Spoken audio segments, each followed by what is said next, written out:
Hello friends, मैं अभी मौर्य आप लोगों का एक बार पुनः स्वागत करता हूं अपने इस YouTube फैमिली में। इस क्लास में आज जो हम अध्ययन करेंगे वो अध्ययन करने वाले हैं इतिहास के पन्नों के श्रृंखला की। ठीक है, तो इससे पहले की जो भी सारी क्लासें हैं इस श्रृंखला से रिलेटेड उन सारे क्लासों का लिंक नीचे डिस्क्रिप्शन में दिया गया है, वहां से जाकर के सहजता पूर्वक आप उन सारी क्लासों को अटेंड कर सकते हैं। ठीक है, बाकी और अधिक सहजता महसूस हो इस कारणवश यार प्लेलिस्ट भी बनाई गई है, तो आप उस प्लेलिस्ट के माध्यम से भी उन सारी क्लासों को सहजता पूर्वक अटेंड कर सकते हैं। बाकी आज जो हम अध्ययन करेंगे वो एक नई तारीख का अध्ययन करेंगे जो कि यार देश दुनिया से जुड़ी हुई कुछ ऐसी घटनाएं होंगी या कुछ ऐसी तारीखें होंगी जो कि हमेशा और हमेशा के लिए इतिहास के पन्नों में दर्ज होकर के रह गई। ठीक है, तो आज जो हम अध्ययन करने वाले हैं वो तारीख है हमारी 18 सितंबर की। क्या बात करेंगे?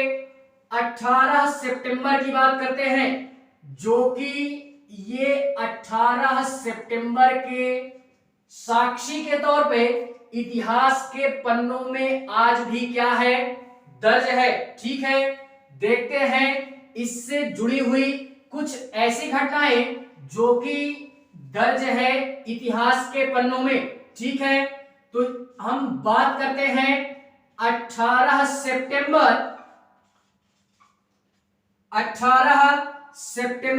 1931 की बात करते हैं। ठीक है, 1931 वह तारीख है जो कि हमेशा और हमेशा के लिए इतिहास के पन्नों में दर्ज होकर के रह गई और अपनी एक अलग पहचान के साथ में दर्ज होती है। ठीक है, तो क्या होता है इस दिन कि एक हमारे बहुत ही बड़े या एक तरीके से बोले तो हिंदी साहित्य के हमारे बहुत ही बड़े कथाकार, संगीतकार और साहित्य के समीक्षक के तौर पे हमारे जाने जाते हैं। कौन है वो? तो श्रीकांत शर्मा नाम है उनका।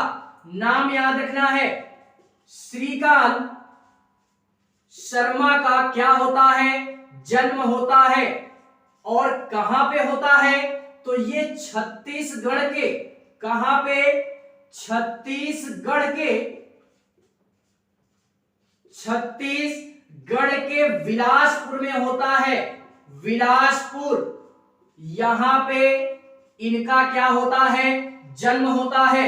और इतना ही नहीं, इनके बारे में और जानना चाहे तो ये जो हमारे श्रीकांत शर्मा जी हैं, ये यार मतलब साहित्य के माध्यम से ऐसी रचनाओं का जिक्र किया इन्होंने अपने साहित्य में, या अपने जो हस्तकमलों द्वारा जो रचनाएं की साहित्य में, तो साहित्य के माध्यम से इनको बहुत ही बड़ी उपलब्धि प्राप्त होती है, या इस साहित्य के माध्यम से ये अपनी एक तरीके से बोल सकते हैं कि सियासत तक की पहुंच या पकड़ क्या करते हैं, बनाते हैं इस साहित्य के माध्यम से। ठीक है, और इतना ही नहीं, ये जो हमारे श्रीकांत शर्मा जी हैं, ये यार मतलब एक नारा भी देते हैं।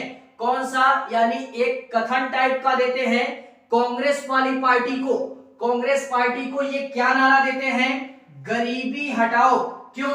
क्योंकि यार उस समय किसकी सरकार थी? उस समय कांग्रेस की सरकार थी। तो ये कांग्रेस को साहित्य के माध्यम से ये बोलते हैं कि गरीबी हटाओ। ये नारा याद रखना है हमको।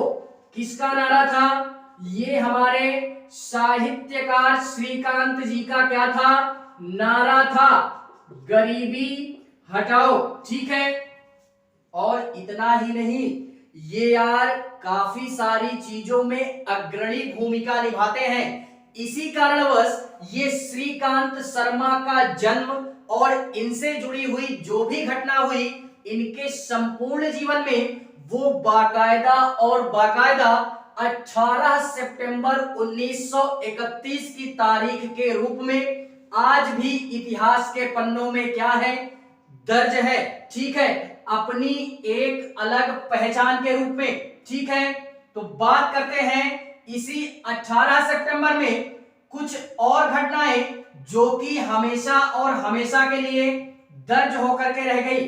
ठीक है, 18 सितंबर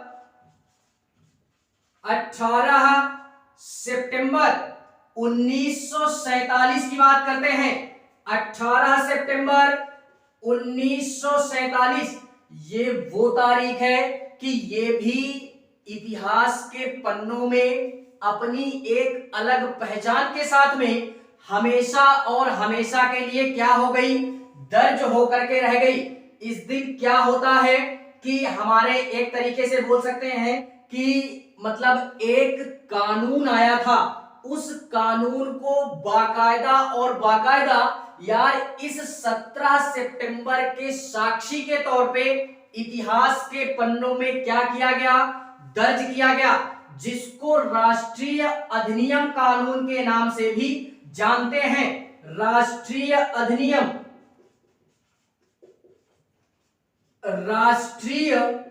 अधिनियम कानून के नाम से भी जानते हैं।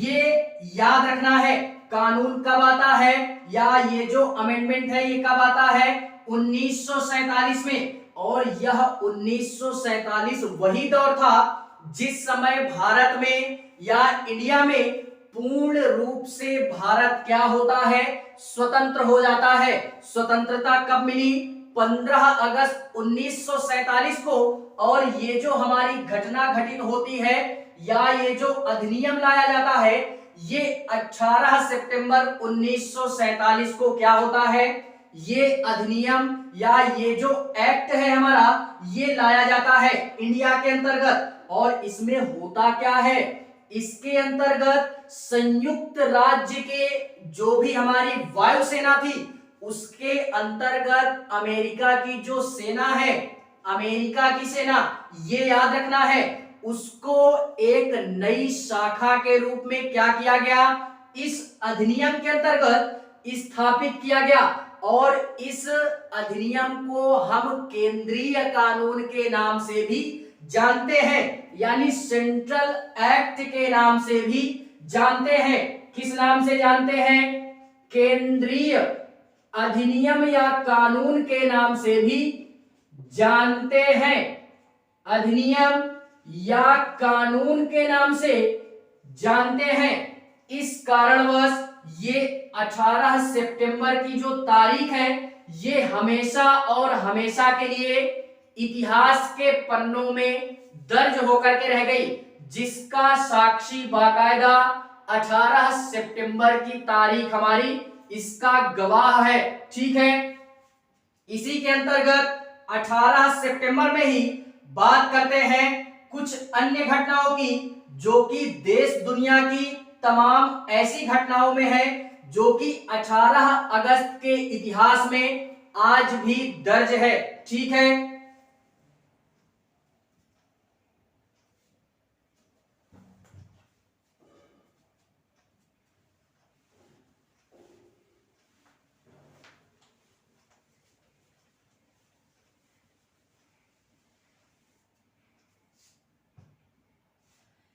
देखते हैं इसी में 18 सितंबर 1958 की बात करते हैं। ये भी जो तारीख है ये भी बाकायदा अपनी एक अलग पहचान के साथ में इतिहास के पन्नों में आज भी दर्ज है। अब ऐसी कौन सी घटना घटी जिस कारणवश ये क्या होती है कि हमेशा और हमेशा के लिए दर्ज होकर के रह गई। तो इस दिन क्या होता है कि हमारे एक बहुत ही बड़े एक तरीके से बोलूं मैं तो स्वतंत्रता सेनानी भी बोल सकते हैं या एक तरीके से इनको कुछ भी बोले, क्योंकि यार इन्होंने हिंदी भाषा के क्षेत्र में और इतना ही नहीं संस्कृत भाषा के क्षेत्र में तमाम ऐसे कार्य किए कि जिससे इंडिया के अंतर्गत इन भाषाओं को लेकर के जागरूकता फैले, जागरूकता के साथ साथ इस भारत देश को अपनी भाषाओं के प्रति और सुदृढ़ और विकसित क्या किया जा सके, बनाया जा सके। अब इन्हीं भाषाओं को लेकर क्यों बोला गया? क्योंकि यार हिंदी भाषा जो है वो तो अपनी मदर टंग यानी मातृभाषा है, आप भी जानते हो, हम भी जानते हैं। और जो संस्कृत भाषा है, संस्कृत भाषा भी कुछ आम भाषा नहीं है, ये हमारी प्राचीन भाषा है, ठीक है। तो इसी प्राचीन भाषा को या ये जो हमारी भाषा है ये यार विलुप्त ना हो सके। पहली बात तो आज यार बहुत ही ऐसे लोग हैं जो कि मतलब आज बहुत कम लोग ही संस्कृत भाषा का क्या करते हैं, उपयोग करते हैं। संस्कृत भाषा वही प्रयोग में लाते हैं जो कि हमारे जैसे एक तरीके से बोले पंडित वगैरह हो गए, ब्राह्मण वगैरह हो गए, उन्हीं के मुखों से यार, मैंने तो उन्हीं के मुखों से सुना है।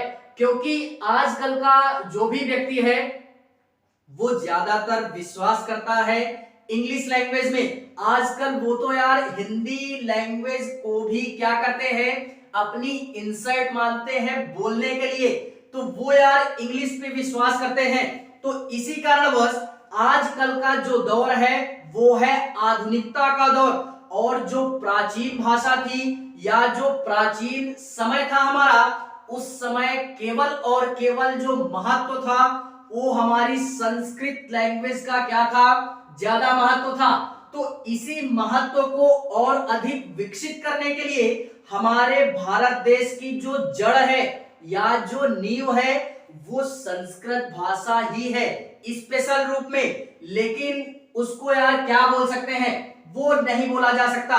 तो इसी को और सुदृढ़ और विकसित बनाने के लिए हमारे आते हैं, क्या नाम था उनका, तो भगवान दास करके आते हैं, श्री भगवान दास।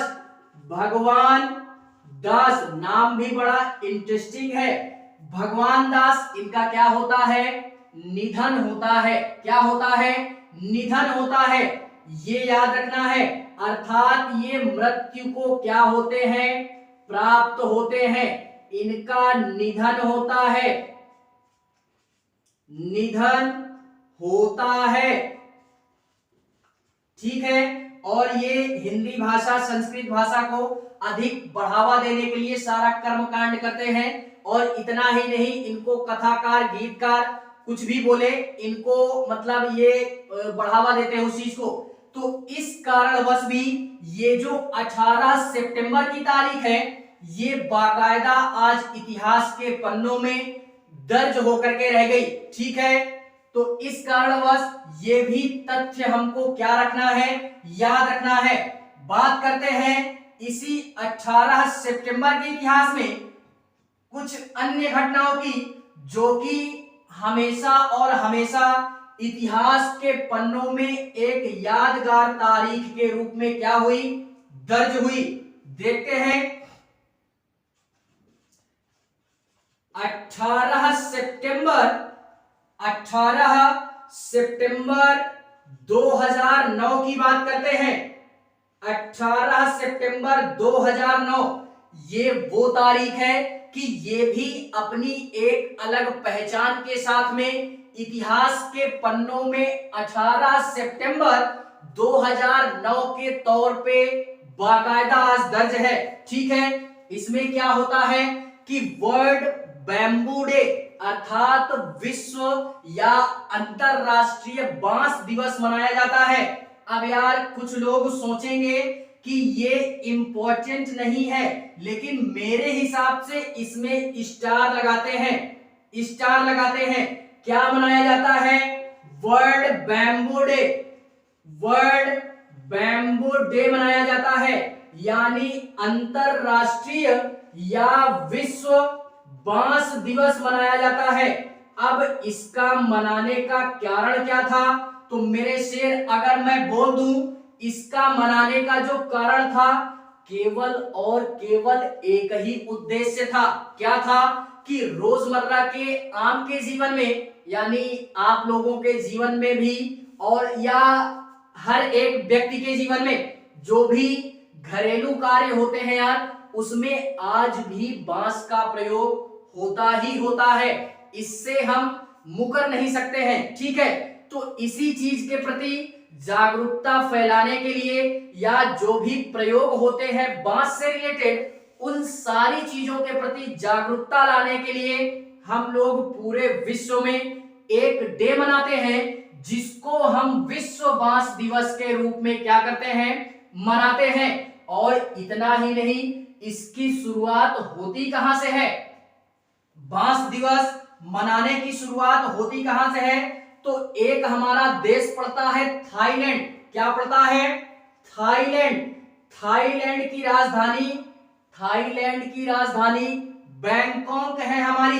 क्या है, बैंकॉक। यार जितने भी देश हैं हमारे इस ग्लोब पे या पृथ्वी पे, उन सारे देशों का नाम और राजधानी ये भी आना ही चाहिए, रटा होना चाहिए। ठीक है, तो थाईलैंड क्या बोलते हैं, थाईलैंड।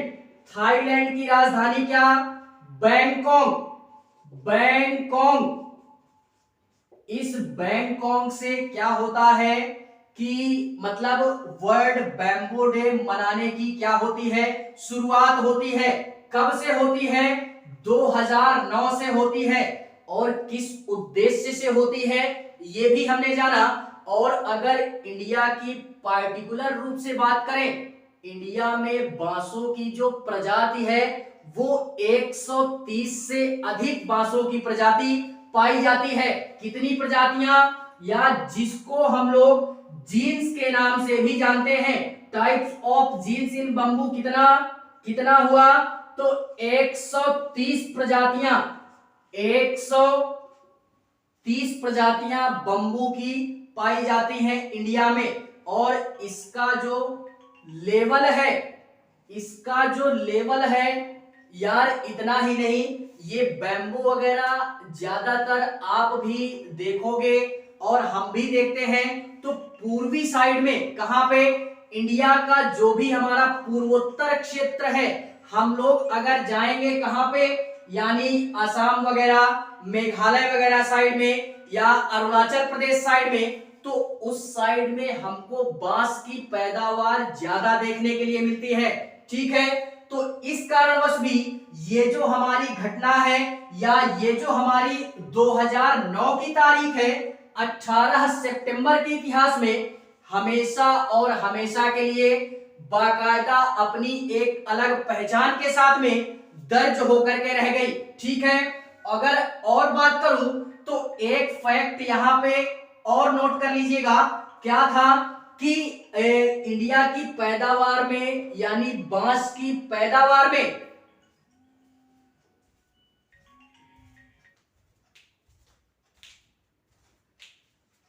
बात करते हैं यार, इसी में जो हम लोगों ने बात करनी थी, या जो हम बात कर रहे थे, वो ये बात कर रहे थे कि इंडिया में या इंडिया के अंतर्गत जो हम लोग बात कर रहे थे, 130 प्रजातियां क्या होती हैं, या इससे भी अधिक प्रजातियां इंडिया के अंतर्गत पाई जाती हैं। और इतना ही नहीं यार, इसमें क्या होता है कि इसके अंतर्गत एक तरीके से बोले, इंडिया की पैदावार में जो हमारी, अगर एक तरीके से बोला जाए कि पूरे विश्व में जो बांस की पैदावार है, इंडिया की कंपैरिजन में अगर बात करें, तो इंडिया हमारा, मतलब पूरे देशों की लेवल पे बात करें तो इंडिया में क्या होता है कि मतलब एक तरीके से बोले, ये दूसरे स्थान पे आता है, क्योंकि 130 प्रकार के बांस हमारे इंडिया में मिलते हैं।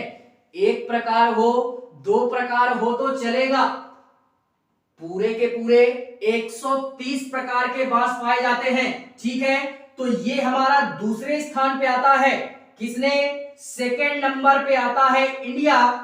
किस नंबर पे, सेकंड नंबर पे। और किसकी पैदावार में या किसकी कंपैरिजन में, तो बांस की पैदावार में। और अगर ये दूसरे नंबर पे आता है तो पहले नंबर पे कौन है, तो पहले नंबर पे या फर्स्ट पोजीशन पे हमारा चाइना आता है। क्या आता है, चाइना या चीन आता है, इंडिया मतलब बैम्बू की पैदावार में या इसके प्रोडक्शन में, और सेकंड नंबर पे हमारा क्या आता है, इंडिया आता है। ठीक है, तो ये तथ्य और घटना हमारी जो कि इतिहास के पन्नों में आज भी बाकायदा दर्ज है, ये यार 18 सितंबर 2009 की तारीख के रूप में बाकायदा आज क्या है, दर्ज है। ठीक है, तो इस घटना को भी हमको क्या करना है, याद रखना है। बात करते हैं इसी 18 सितंबर के इतिहास में कुछ अन्य घटनाओं की जो कि हमेशा और हमेशा के लिए इतिहास के पन्नों में दर्ज होकर के रह गई। ठीक है,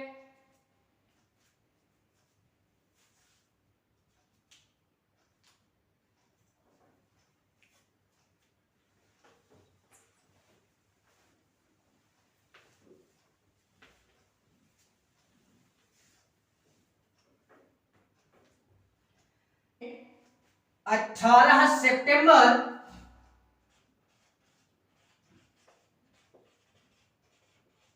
18 सितंबर कितनी बात करते हैं, 2016 की बात करते हैं। किसकी बात करते हैं, 2016। ये वो तारीख है जो कि इतिहास के पन्नों में हमेशा और हमेशा के लिए दर्ज हुई, और एक ऐसे इतिहास के रूप में दर्ज हुई जिसका गवाह या साक्षी 18 सितंबर की तारीख हमारी हमेशा के लिए दर्ज हुई। क्यों, इसमें भी हम लोग क्या करते हैं, स्टार लगाते हैं, इसमें भी स्टार लगाते हैं।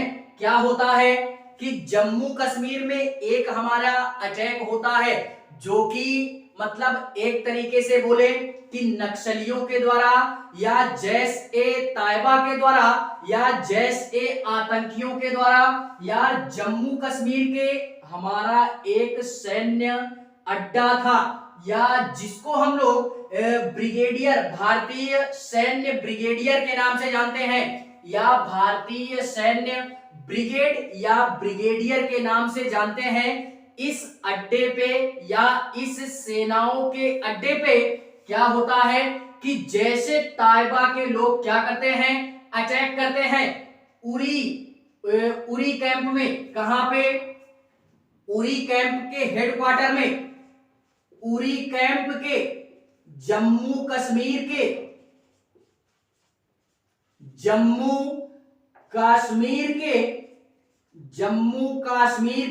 उरी कैंप में। कहां पे, उरी कैंप में या हेडक्वार्टर में, उरी कैंप या हेडक्वार्टर में क्या होता है, यहां पे जैश ए ताइबा के, कौन, जैश ए ताइबा, जैश ए ताइबा के चार आतंकवादियों ने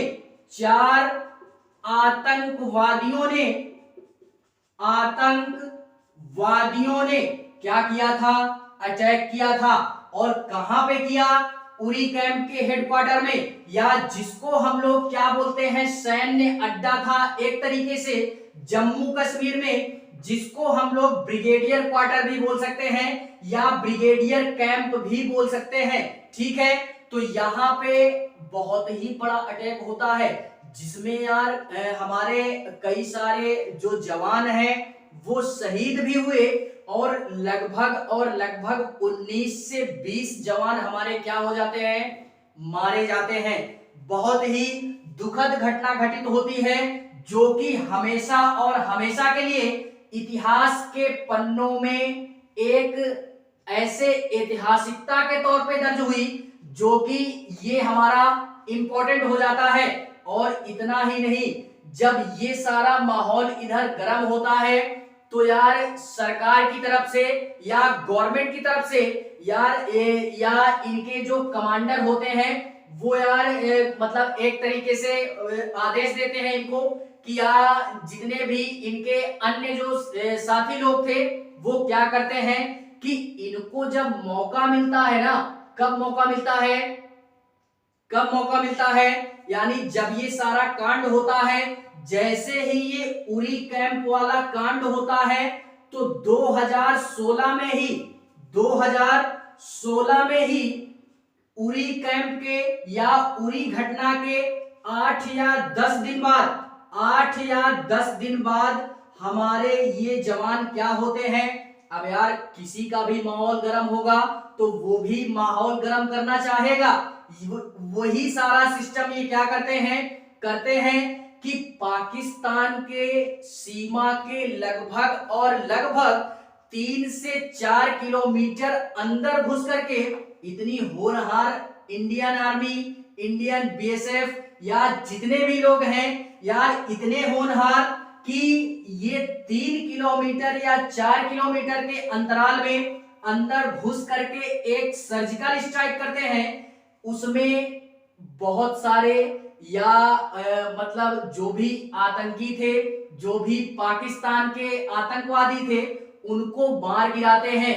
और इन चारों को तो वो पहले ही मार देते हैं जब उरी कैंप वाली घटना हमारे होती है। तो 8-10 दिन बाद ये क्या करते हैं, एक सर्जिकल स्ट्राइक करते हैं।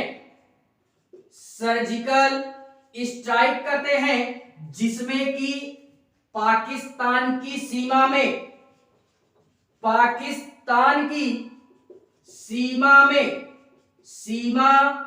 में या इसके अंदर जाकर के कितना 3 से 4 किलोमीटर अंदर जाकर के ये सारा माहौल गर्म करते हैं। ठीक है, और इतना ही नहीं, ये जब सारा सिस्टम हो जाता है 8-10 दिन बाद, तो यार इसी के अंतराल ये भी बोला जाता है कि मतलब एक तरीके से ये पहला ऐसा मौका था इंडियन जो भी हमारी आर्मीज थी या जो भी हमारे ये इंडियन सोल्जर्स हैं, इनके लिए ये पहला मौका था कि पाकिस्तान की सीमा के अंदर जा करके या अपने दुश्मनों की क्षेत्र में जा करके ये सारा माहौल क्या करते हैं, गर्म कर देते हैं।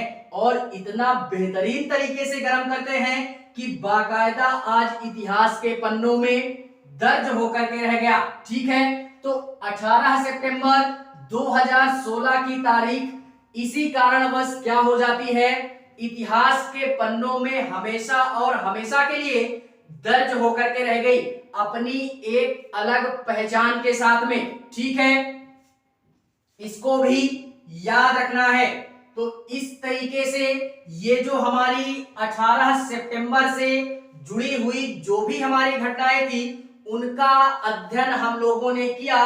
इससे पहले वाली क्लास या ये जो भी हमारी श्रृंखला चल रही है इतिहास के पन्नों की, अगर पसंद आए तो लाइक करें, कमेंट करें और हाँ, चैनल को सब्सक्राइब जरूर करें। बाकी मिलते हैं इसी इतिहास के पन्नों की श्रृंखला में किसी नए दिन के इतिहास पे। तब तक के लिए बाय।